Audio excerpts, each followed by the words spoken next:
You're tuned into the It's Real podcast with your hosts, Kayla, Kallander, and Andrew Yaggie. Each week, we'll talk about what happens behind the scenes working full-time in real estate and share with you real-life stories, our successes and failures as we work to help consumers and industry professionals reach their real estate and real-life goals. Here we go. We're at episode 112 of the It's Real podcast. I'm Kayla Kallander. I'm a mortgage lender. I'm Andrew Yaggie. Kayla, how are you today? I'm awesome today. How are you doing? I'm doing well. You survived the 4th?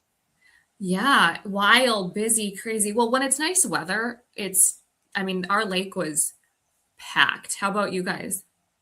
Yeah, we were sitting on Otter Tail and just kind of looking out and thinking, wow, I don't remember the last time I saw this much traffic out on the lake. It was a lot busier than normal, even for the 4th. And it was great, though. It was nice. The weather was nice. It was a little hot. I feel like, the weekend goes so quick when the 4th falls over the weekend. But it was nice. Yeah, I think it was a combination of, it's 250 years, nice weather. I also think that we've had such kind of crap weather. It's just been cold and windy and rainy and all the things. I think everyone was like ready to just bust out. And I mean, just seeing on like social media, everyone was celebrating and having fun. And I don't know if you noticed this, but every now and then I have a few clients that are looking to buy or, want conversations. It was so quiet. Like that Thursday, it started to get really quiet. So people were like celebrating even earlier, I feel like, which is good. So Yeah, I think the same. And of course, we talk about how we always see a slowdown around holiday times. The 4th of July is no exception. With a few exceptions, I put a property up on Pelican Lake over the weekend, and nice. We had quite a bit of activity on it and still do. So there were some people that, hey, this property is turning heads. We're going to go out. We're going to take a look. But otherwise, just a really nice weekend. We spent a lot of time with family, as I'm sure you did too. And we actually were at a barbecue with some friends on Friday. And Kayla, I found out that there are a lot more fans of the It's Real podcast than even I imagined. I thought it was kind of like my mom and your mom and, Taryn's mom maybe. And Taryn's mom, Rachel Meyer. Yeah, exactly. But actually, I had a lot of conversations. 7 or 8 people came up and talked. And these aren't people that I see all the time, but talk to me about it and really enjoy it. And they think that apparently we provide some pretty good, insightful information. So that's always good to hear from people that are not immediate family. That is great to hear. And even if people don't listen all the time, or they can just catch little clips, I think it's great because, there's so many podcasts out there and a lot of people, kind of get overwhelmed with how many there are, but also it's local. We're talking about things, here in Fargo and Fergus and the surrounding lakes areas. So I'm glad to hear that. That's awesome. Did anybody wish you happy birthday this weekend? You had a big milestone, Andy. A couple of people maybe did. Yes, I turned 40 over the weekend. So you're not quite there yet, but you'll be there soon. Soon. And I love your shirt, Make 40 Great Again. I love that. What did you guys do? We do. We kind of, we didn't do anything major. We generally get together with the Yaggie side of the family at what would have been my grandma's lake home that belongs to my dad's sisters now. So we spent time over there with family. Again, got together with this friend group on Friday. Otherwise, it was pretty low key. I was doing some flying on Thursday. Then I had to fly on Sunday too, which was fine. Of course, Sundays are always great lake days, but duty called. So I was out on the East Coast a little bit on Sunday and back home that night. But, it was a nice birthday. It was a nice time. That's awesome. Well, happy belated birthday and congrats on the milestone 40. Can't wait to hear how it is. It's going to be a banner year for you, man. Cheers. I think it is. I already have been making big plans and kind of reflecting. And because, sometimes you hit these milestones and you kind of think, man, I need to buckle down in certain areas of life. Even I was talking to one of my grandparents the other day, and my grandma was telling me that, boy, I remember when I hit 80 and what a big, oh man, moment, gotta get busier doing some of the things that I want to do and everything else. So yeah, Yeah. a definite milestone. But speaking of milestones, you kind of had a milestone too last month. Mhm. You had a Yeah. pretty big month in June.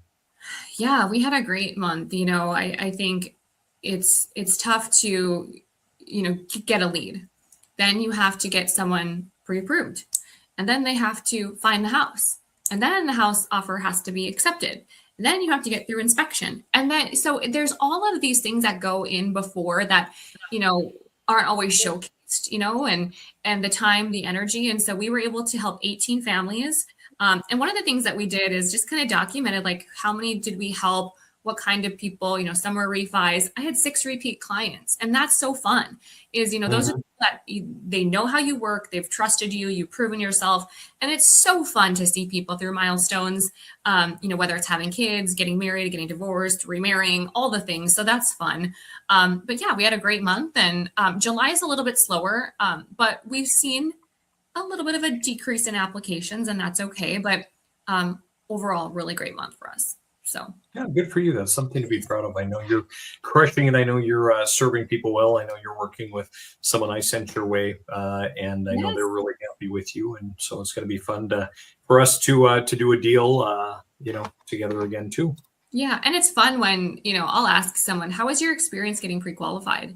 And they're like, "Well, we didn't really talk to our lender. They just sent us a letter." And I'm like, and that's kind of where I feel like I shine. I'm like, let's talk. Let's discuss. And at the end of the conversation, it's so fun to hear people say, I had no idea about any of this, and I feel so much better about moving forward to buy a house. Who You don't want to show someone a house, Andy, that's scared and doesn't understand the financing piece. They're not going to pull the trigger on an offer. But when they understand and feel educated and empowered, they're like, all right, talk to Kayla. We're locked and loaded. Like, let's go look at the home. She's told us everything. It makes such a difference with their confidence. Mhm.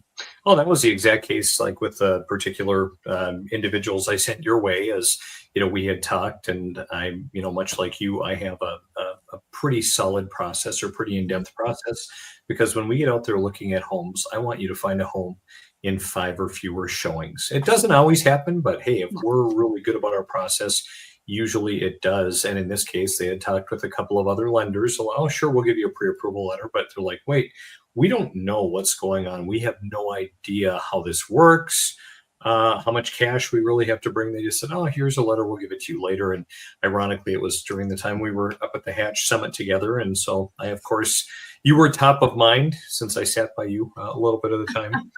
And I'm like, hey, I have just the lender for you. I think you'll really like her. And Mhm. so, Kayla, try not to screw things up, is what I'm trying to I'll tell try you. not. My team's Now on in it. closing.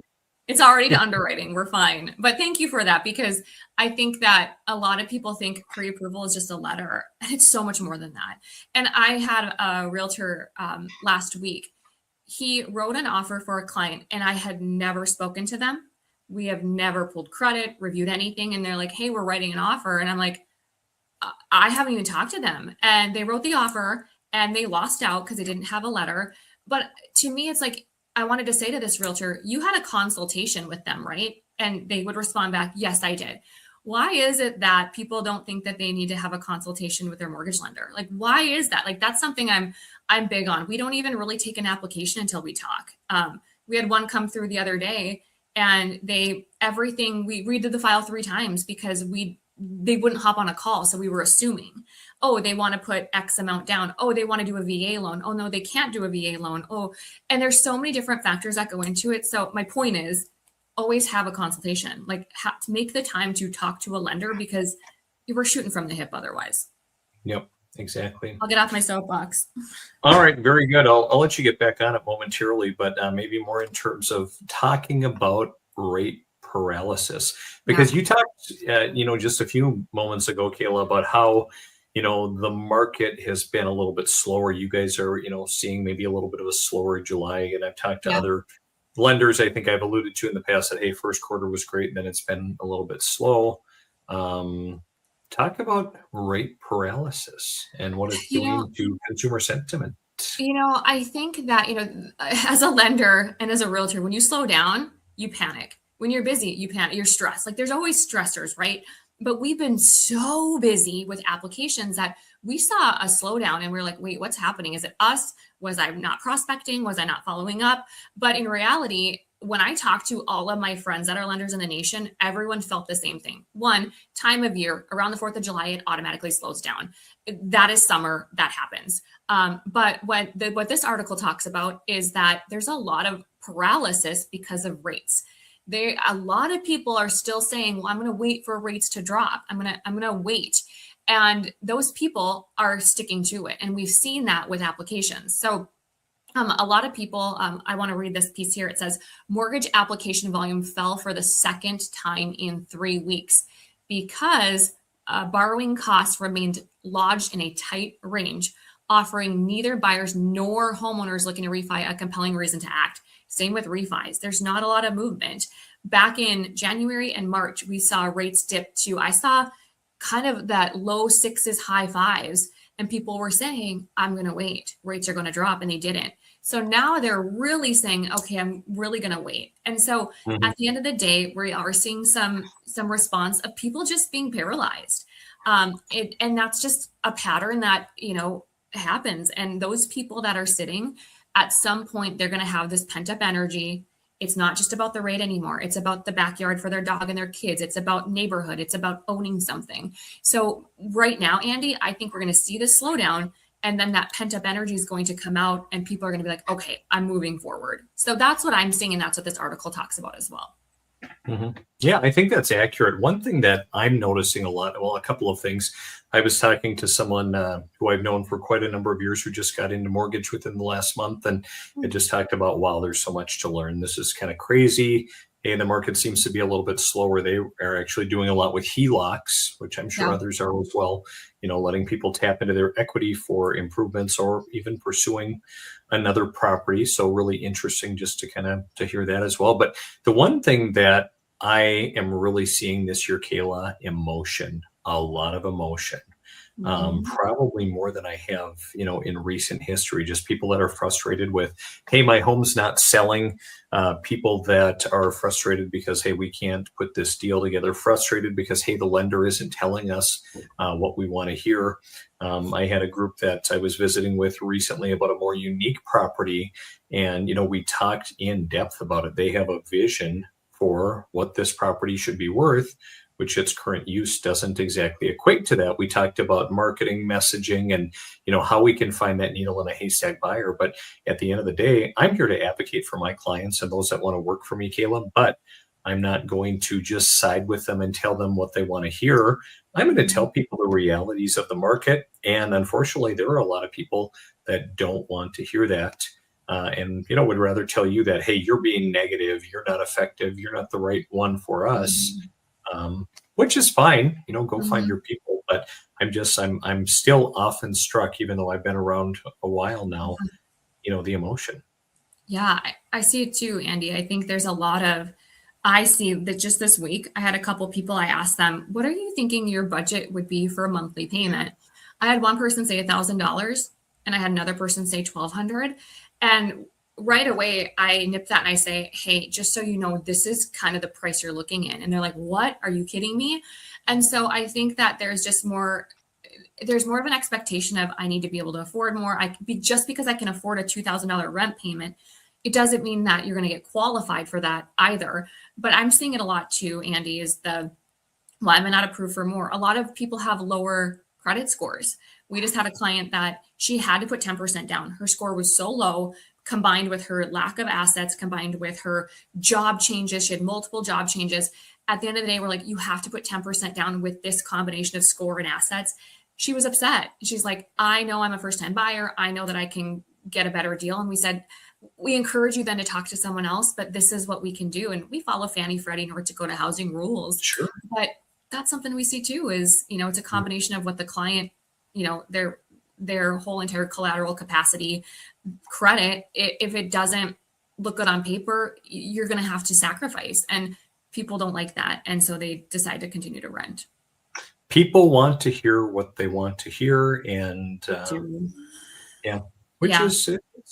it's interesting and very challenging. One interesting thing that I'm seeing in the market right now, Kayla, is, historically we've looked at, for those that have a home, you get a tax statement in the mail and it shows what your tax assessed value is on your property. And so I would say generally prior to COVID, on average, the values were much less than what the market value was. Would you agree with that Yeah. as a whole?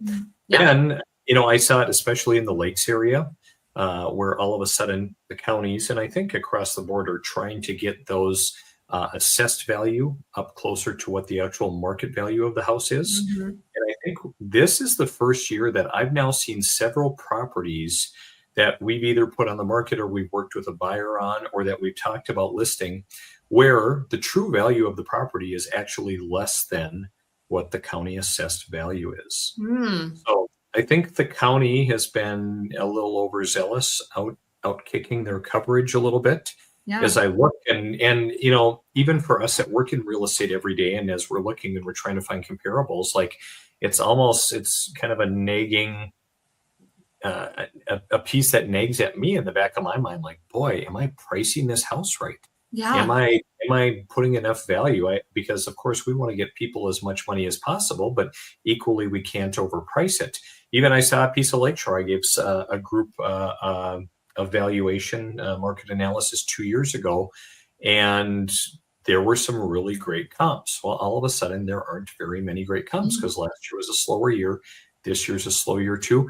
And the property right next door to this sold for about $130,000 less than it was listed for, which is a very relevant data point, but it really hurts the value of this property. So Yeah. I'm actually telling individuals, Kayla, in some cases, don't sell your property. If you don't have to do it, don't do it. I actually saw another agent, they had basically a picture of their real estate sign over a garbage can. And we're kind of talking about the same thing, because in some areas and for some properties, the market is less hospitable this year. Yeah. And for those that have certain goals who don't have to sell, this year may not be the best year for you to sell. And I would say a lot of people forget that, yes, an appraiser is going to give their opinion. And yes, if you've done upgrades, and yes, there's the appreciation, right? But it's also based off of comparable sales. And just because a house in your neighborhood sold, it might not be a comparable, because it might not, the layout, the square footage there, just because that house sold doesn't necessarily mean the appraiser is going to consider it as a comp. And I would say too, we're at a point where I'm always talking to clients about appreciation, like, hey, 3 to 4%. So if you live in this house for 5 years, you're going to see, 80 grand in appreciation. Well, not if home prices are not growing. And so that's something that we have to consider as well, is home prices will increase less than expected in 2026. Oh my gosh, right? Like, something to consider, right? It definitely is something to consider, although like we've talked in the past, I mean, this is a very, relevant talking point and kind of ties in with everything that we've just discussed.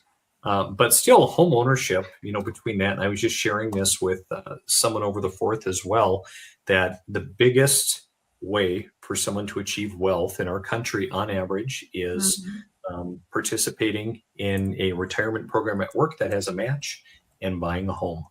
And of course, just like in the market, Kayla, who knows what this year is going to look like? I was looking across the board, and I think, my portfolio was up maybe like 14%. Of course, the market's been up and down a little bit lately.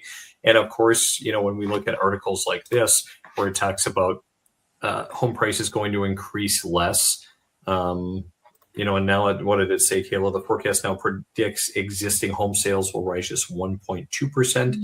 Initially, it was projected at 2.2. And I think kind of a good rule of thumb that I always hear, about 4% on average. Is that kind of in line with? That's what I hear. I tell people, like, when I'm trying to figure out what they're going to profit from their sale so that we know how much they can put towards the new house, I tell them it's typically 3 to 5% appreciation. So I go on the low end, but I think it depends too, especially whether it's Lakes area or it's Fargo or if it's Fergus. It just depends. But I, on average, say about 3 to 4. Yeah. Well, anyway, I guess tying it back to, investments in the market and retirement, of course, you're not always going to bat 1,000 in your 401k. And, the same thing with your home value. Now, I still see some articles floating around online, Kayla, that talk about, hey, we're going to see a major housing crash. Home values are going to drop by 50%. I don't see that happening. Obviously, we've seen areas of the country that have corrected, just because things accelerated so quickly in some more desirable places when rates were low. But really, this is just a game of supply and demand dictating appreciation of homes. If we could ever get rates back into a better context, which we can talk more about another time and talk more about the Fed. But I think that, hey, we'll see values increase again. But I know you're up against the clock to some degree today. Talk really quick, Kayla, since we talk about high rates, we talk about appreciation, affordability. Talk a little bit about mortgage rate relief really quick. Yeah, so rate relief, we see this come out every now and then. And what this is it's a product. Now, I have to share that, yes, it's attractive, 5.125, but there are some rules around this. So it has to be a purchase, cannot be a refi. Funds are limited. Last time we released this, they were gone so fast. You have to be in contract. You have to be able to have an accepted offer, and we have to be able to lock you. Last time when we had this product, I had people out writing offers and the funds were going. And by the time I got the contract, this was gone. So it's a really fast program, limited funds. The biggest thing that I want to talk about is that there are income limits. So total household, people living in the property, income limits in the Fargo area, it's around 92,000 total household income. So yes, it's a great rate, but there are some things to consider. But it's a great product for first-time home buyers. It's a great product for those with lower income, single people. Usually when you have two people on the loan, that 90-ish thousand mark is hard. But if you're a single person, it's a little bit easier to achieve. But it is a really great relief because right now I looked at North Dakota housing rates. Some of them are at 5.5-ish. So it's still even better than some of the first-time home buyer programs.